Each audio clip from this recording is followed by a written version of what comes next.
This channel does not promote any violent, harmful, or illegal activities. All content provided by this channel is meant for an educational purpose only. করোনাকালের পর তাদের সবচেয়ে বড় সমস্যা আপাতত কাটিয়ে উঠেছে অ্যাপল। চীনের ওপর ডোনাল্ড ট্রাম্পের বসানো বিরাট শুল্কের ধাক্কায় কেঁপে উঠেছিল এই আমেরিকান টেক জায়ান্ট।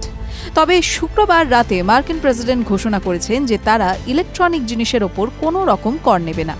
আর এতেই হাঁফ ছেড়ে বেঁচেছে আইফোন, আইপ্যাড, ম্যাক প্রস্তুতকারী সংস্থা অ্যাপল।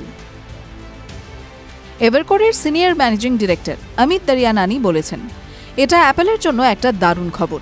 এই কর চাপলে সংস্থার ইলেকট্রনিক পণ্য তৈরি করতে অনেক বেশি খরচ হতে পারত। তিনি মনে করছেন সোমবার বাজার খুললে অ্যাপলের শেয়ারের দাম বাড়তে পারে চড়চড়িয়ে। তবে শুক্রবার ট্রাম্পের শুল্ক ছাড়ের ঘোষণা আসার আগেই আইফোন প্রস্তুতকারক সংস্থা এই করের হাত থেকে বাঁচতে একটা পরিকল্পনা করেছিল।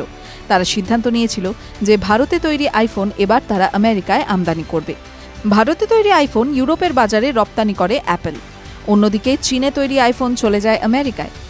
এক বছরে অ্যাপল প্রায় 22 থেকে 23 কোটি আইফোন বিক্রি করে। আর এর মধ্যে 1/3 বা প্রায় 7 থেকে 8 কোটি আইফোন বিক্রি হয় আমেরিকায়।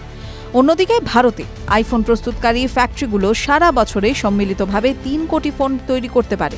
ফলে আমেরিকার চাহিদার অর্ধেকের কাছাকাছি আইফোন অ্যাপল চাইলেই ভারত থেকে আমদানি করতে পারবে। কারণ চীনের তুলনায় ভারতের ওপর অনেক কম শুল্ক বসিয়েছে আমেরিকা। আর এই পরিবর্তনের সুবিধে পাবে ভারতেরও অর্থনীতি। শেয়ারে বিনিয়োগ করতে চাইলে সেই শেয়ারের বিষয়ে যথাযথ তথ্যানুসন্ধান ও অ্যানালাইসিস করুন। এই ভিডিও শুধুমাত্র শিক্ষাগত উদ্দেশ্যে। TV9 বাংলা বিনিয়োগের কোনো উপদেশ দেয় না। বিশেষ দ্রষ্টব্য, যে কোনো বিনিয়োগে বাজারগত ঝুঁকি রয়েছে। ফলে আগে বিনিয়োগ সংক্রান্ত সমস্ত নথি সাবধানে পড়ে নেবেন, তারপর বিনিয়োগ নিয়ে সিদ্ধান্ত নেবেন। TV9 Bangla digital.